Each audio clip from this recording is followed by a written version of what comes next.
So 10 years ago I started here doing level 2 catering and went into level 3 kitchen larder, followed by level 3 patisserie, and I've recently entered the S.Pellegrino Young Chef of the Year, the UK region, and won.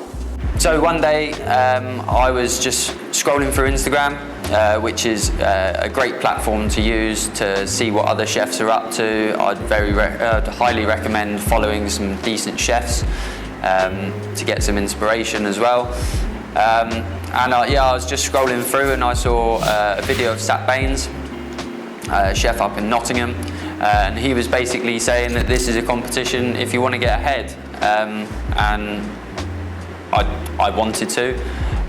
My girlfriend, she pushed me to apply, so I applied. We had to cook a signature dish. It had to represent your beliefs and you as a cook. So I submitted a dish of celeriac apple and mushroom. So it was a celery salt-baked celeriac, and then that was like a fondant, and then I glazed that up in a ponzu using apple, celeriac and celery, just reduced down, finished with soy sauce, just brushed that over. With all the juice and trim, I've made an ash and I rolled that. And then I made a celeriac apple and mushroom jus, all vegetarian, very meaty though. And then to utilise the waste, because waste is an important thing to address, I did a celeriac dauphine on the side, topped off with a hot apple centre, a Lancashire bomb cheese mousse finished with truffle, and the garnish was just celery and those sorts of things like lovage oil and a few steps on there as well.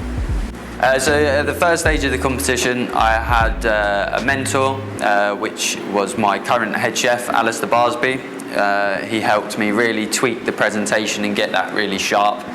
And now having won, I move on to the next stage, which is in Milan, and I compete against, I believe it's 15 other countries on an international level. And my mentor's been upgraded to Lisa Allen, which I'm very excited about working with her. And cooking for, again, I think the next round is a 2- and 3-star judging panel, yeah. So when I entered, I didn't expect to win, but fortunately, I'm very grateful to have won.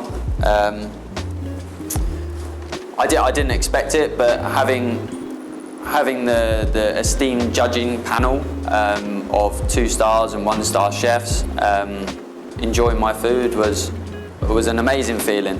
It hasn't quite sunk in that I've got to do it again and go to Milan and cook globally for England, but I look forward to it. Why should someone study catering? Well, for me it was I wasn't very successful at school, which isn't important, especially in catering, because if you enjoy cooking, it's not a chore.